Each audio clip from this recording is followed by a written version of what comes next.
बिस्मिल्लाहिर्रहमानिर्रहीम। अस्सलाम वालेकुम जनाब। स्टोरी मैंने एक ही शेयर करनी है और स्टोरी यही है, आपने भी देख लिया, एक बड़ा छापा पड़ा है, बड़ा अनएक्सपेक्टेड सा। ये कोई इस पूरे मुकदमे में बड़ा एक अजीब सा टर्न आया है, और वो ये टर्न ये है कि शहबाज गिल साहब के पार्लियामेंट लाजिस के कमरे पे छापा लगा, और छापा इस तरीके से पड़ा कि बहुत सारी चीज़ें उसमें से बरामद हुई, और कुछ चीज़ें, कुछ सवालात के जवाब जो कोई नहीं दे रहा वो भी बताएंगे, आपके साथ डिस्कस करेंगे। इमरान खान साहब को तौहीन अदालत का शो काज नोटिस भी जारी हो गया है, इस पर भी बातें बहुत सारी हैं और बहुत सारी चीज़ें डिस्कस करनी हैं। सबसे पहले शहबाज गिल साहब, उनके पार्लियामेंट लाजिस के कमरे पे रात हमें पता चला, अचानक कल रात, ये जो गुजर गई रात, छापा पड़ा है पार्लियामेंट लाजिस के कमरे पे। बहुत सारी चीज़ें वहाँ से बरामद हुई, एक रिवाल्वर भी जिसका लाइसेंस भी नहीं। अच्छा, शहबाज साहब कहते हैं वो मेरा नहीं है।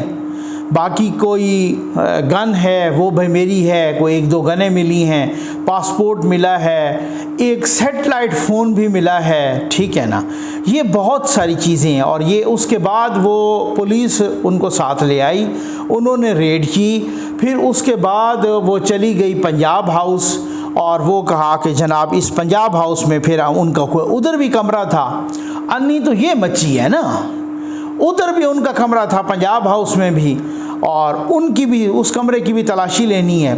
इधर दो कमरों की तलाशी ली गई, गालिबन बहुत सारी चीज़ें बरामद हुई। तो शहबाज गिल साहब साथ बड़े हशाश बशाश, बड़े हट्टे कट्टे, बहुत ही बोल रहे थे, जनाब ये मेरी चीज़ें हैं तो ये मेरी नहीं हैं, तो इस तरीके से ना सब ने उनको वो किया।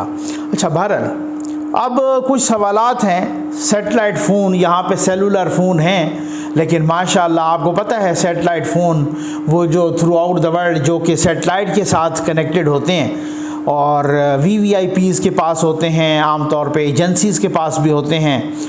तो वो किस लिए अब उस सेटेलाइट फ़ोन का इस्तेमाल किया था, उसको भी वो जांचेंगे। साथ वो रिवाल्वर जिसका लाइसेंस भी नहीं है, तो वो भी एक पुलिस ने अपने कब्ज़े में ले लिया है। कुछ पासपोर्ट भी कब्ज़े में ले लिए हैं। असल में पुलिस को उस स्क्रिप्ट की तलाश है कि जो स्क्रिप्ट शहबाज गिल साहब ने ARY पे पढ़ा था। अच्छा, अब उसके बाद ना आपके जहन में भी आया होगा, मेरे जहन में भी, मैंने ट्वीट भी की, बाकी लोगों ने भी ट्वीट की, भाई ये किस हैसियत में इनको पार्लियामेंट के अंदर कमरा अलाट हुआ है, किस हैसियत में? शहबाज गिल ना तो कोई सेनेटर, शहबाज गिल ना तो कोई MNA, शहबाज गिल को यहाँ भी कमरा, वहाँ पे पंजाब हाउस में भी कमरा, कहीं और भी इधर उधर भी उनकी रिहाइशें, बच्चे उसके वहाँ पे हैं, बीवी उनकी जनाब यहाँ से पता नहीं करोड़ों रुपए के लिए PhD करने के लिए गई, वापस नहीं आई, उधर ही रह गई, ठीक है ना, अमेरिका में। वो यहाँ पे मज़े शज़े करने के लिए आए हैं, पाकिस्तान की तब मुबैना तबाही करने के लिए, और उसके बाद जनाब उनको एक जगह पे भी उनका कमरा और पूरी लाज उनके पास थी। बाद में ये पता चला कि जी वो लाज जो अलाट हुई थी ना, F206, वो साजिदा बेगम हैं, जो कि इनकी MNA हैं, गालिबन मखसूस ख़वातीन की सीट पर, वो खैबर पख्तूनख्वा से उनका ताल्लुक़ है। उनके नाम पे वो लाज जो है ना पार्लियामेंट लाजिस में, उनके नाम पे वो अलाट हुई, और वो इस्तेमाल कर रहे थे शहबाज गिल साहब।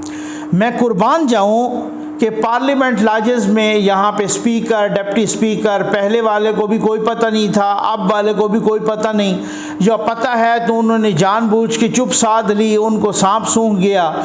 जी शहबाज गिल साहब जनाब चोरी चोरी रात को आते थे और रहते थे। उनकी अलमारी में बहुत ही कीमती कीमती कपड़े भी सामने आए, और उनका एक कमरा फिर वो पंजाब हाउस में भी कोई पता नहीं है, ऐसे ही किसी और के नाम पे, हालांकि MNA या सेनेटर के नाम पे कोई लाज अगर वो होती है, उनकी अपनी फैमिली रहती है, अदरवाइज़ तो वो किसी और बंदे को तो वो चाबियां दे ही नहीं सकता या दे ही नहीं सकती। तो ये चाबियां किस तरह से गईं? अभी तक उनसे वो लाजिस फारिग भी नहीं करवाई गई, क्योंकि जाहिर है वो जो लोग जिनके इस्तीफ़े कबूल नहीं हुए, मंजूर नहीं हुए, वो अभी तक MNA हैं। ये भी अजीब से तमज़रीफ़ी है। वो साथ साथ माशाल्लाह तनख्वाह भी ले रहे हैं, बाहर जाके तड़ियाँ और धमकियाँ भी लगा रहे हैं, हम उनके इस्तीफ़े भी नहीं कबूल कर रहे। ये भी एक अजीब सा सूरत हाल है, पता नहीं क्या है। अच्छा, वो जनाब उन्होंने अपना वो उनके साथ, और वो शहबाज गिल के पास कैसे आ गया। अच्छा, एक बड़े अजीबो गरीब सी बात कि उनका पर्स जो शहबाज गिल कहते हैं, कल वो कह रहे थे कि मेरे वो ड्राइवर के पास था, ये पर्स तो मैं गाड़ी में छोड़ के आया था और पता नहीं ये पर्स मेरे कमरे में कैसे आ गया। तो इसका मतलब है कि ये ड्राइवर ही आया है, उसके कमरे में रखा है ना। ये क्या सूरत हाल है, इसमें क्या है? फिर पिस्टल किसका है, ये किसका है, कौन कौन सी चीज़ें कैसे कैसे। अच्छा, कुछ चीज़ें कह रहे हैं, कुछ काबिल एतराज़ चीज़ें भी बरामद हुई हैं, पता नहीं अब वो कौन सी काबिल एतराज़ चीज़ें हैं। मैं तो नहीं, मेरी आदत के मैं फिर जो है ना इस तरीके से बड़े अलमारी से उनके बड़े नए नए कपड़े भी, बड़े कीमती कपड़े भी वो भी मिले हैं। तो खैर, अब मसला ये है, पता क्या है, जब ये अब उनको वहाँ पर भी VIP ट्रीटमेंट मिल रहा है, उन्होंने वैसे ही शोर मचाया हुआ है जनाब तशद्दुद का।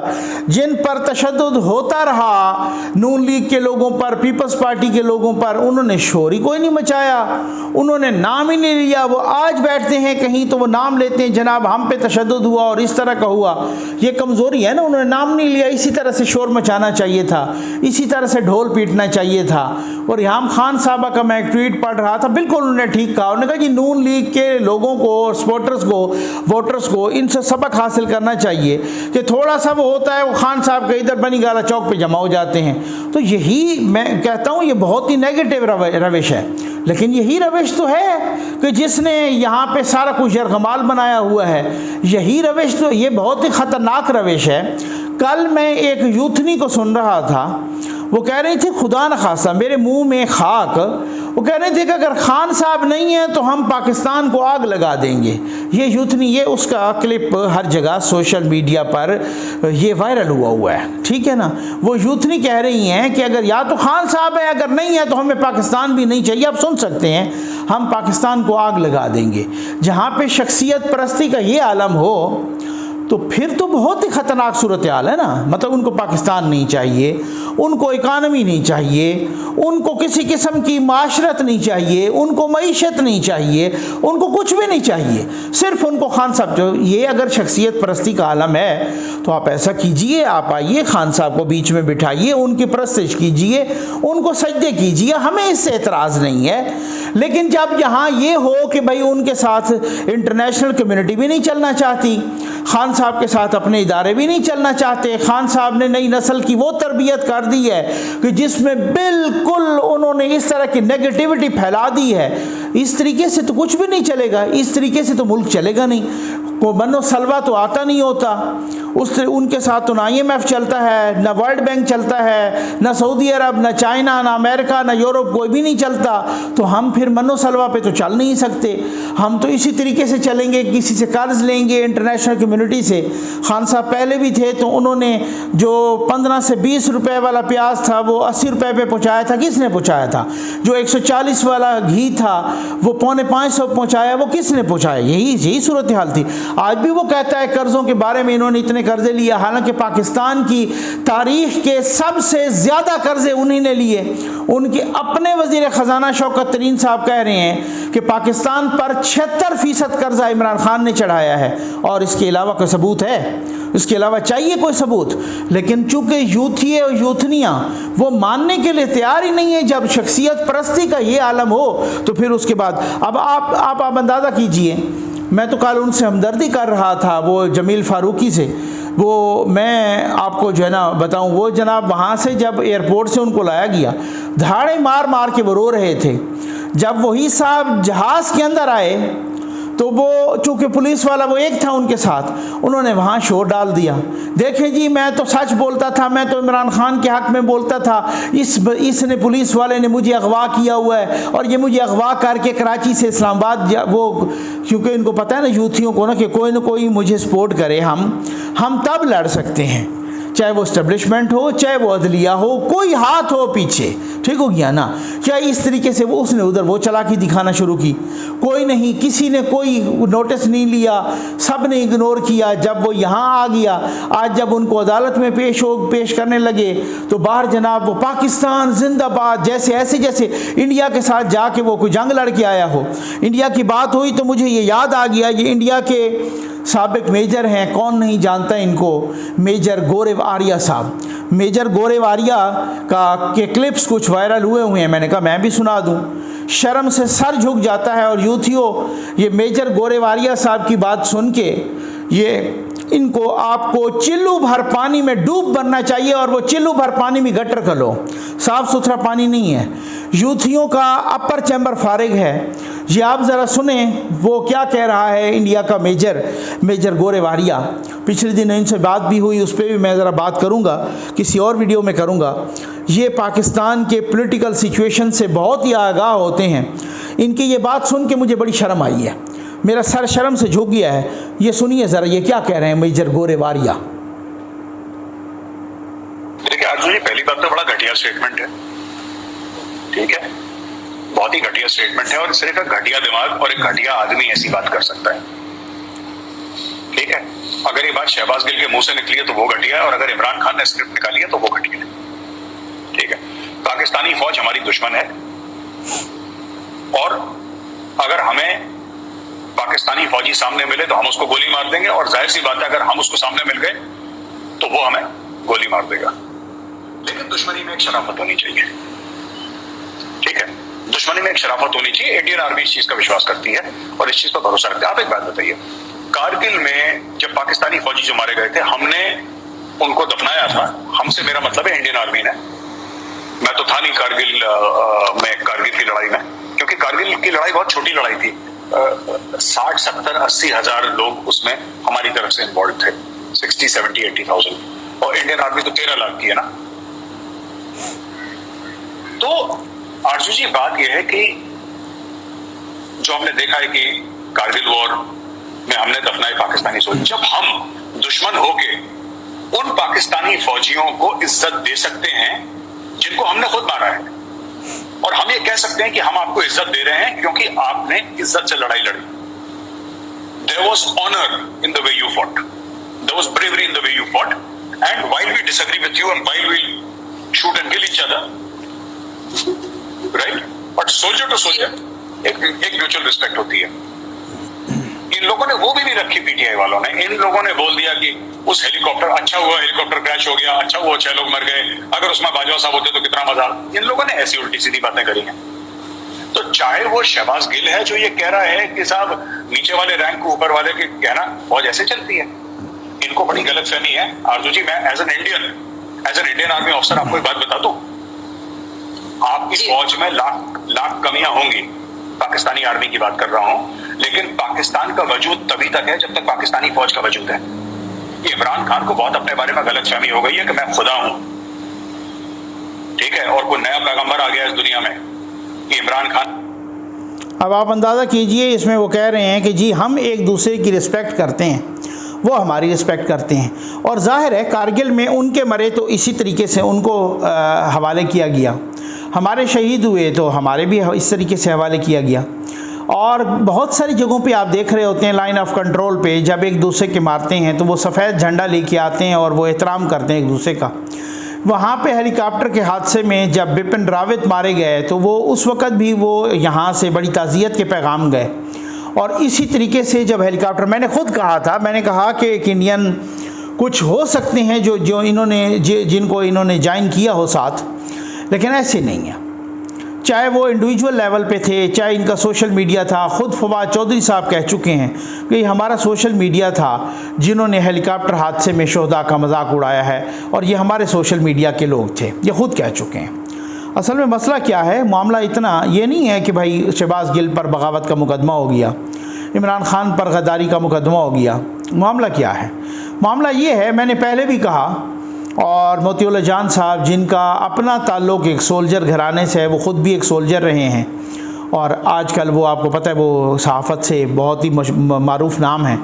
वो भी यही कह रहे, मैं दो तीन रोज़ उनसे भी पहले ये कह चुका हूँ कि जो इनकी कोई हमदर्दी थी भी सही ना, वो भी डिफेंसिव पे आ गए हैं, वो भी बैकफुट पे आ गए हैं, क्योंकि उसके बाद ये एक इन्वेस्टिगेशन का दायरा वसी हो गया है। भाई ये मामला क्या है, ये क्यों कहने लग गए हैं कि जनाब जनरल और कर्नल और कैप्टन और मेजर और ब्रिगेडियर, इस तरह की बात करना कि आप ऊपर वालों के ना माने और ये तो सारे के सारे हमारे हैं, तो फिर इसका मतलब ये है कि ये बहुत ही एक संगीन सूरत हाल है और उस संगीन सूरत हाल की इन्वेस्टिगेशन शुरू हो गई है। उस इदारे में इन्वेस्टिगेशन शुरू हो गई है कि ये मामला क्या है।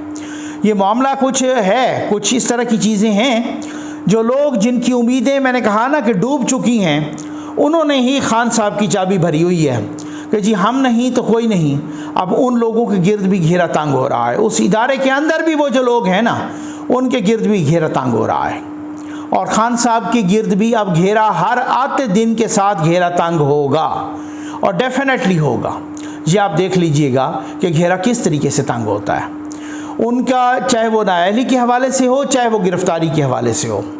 अब इतनी सारी चीज़ें जब आ गई हैं ना, वो नहीं हो सकता, वो नहीं हो सकता कि आप ऐसे बंदे को उठा के दोबारा बिठा दें। आज जरदारी साहब ने बहुत ठीक कहा है कि एक बंदा इक़्तिदार के लिए बिल्कुल बौला हो चुका है, वो इक़्तिदार की खातिर बिल्कुल बौला हो चुका है, और वो इक़्तिदार की खातिर उसको इक़्तिदार नहीं मिल रहा तो वो बिल्कुल पता नहीं, अल्लाह माफ़ करे, वो क्या कर रहा है, वो क्या करना चाह रहा है कि इस नस्ल की क्या तरबियत क्या कर रहा है।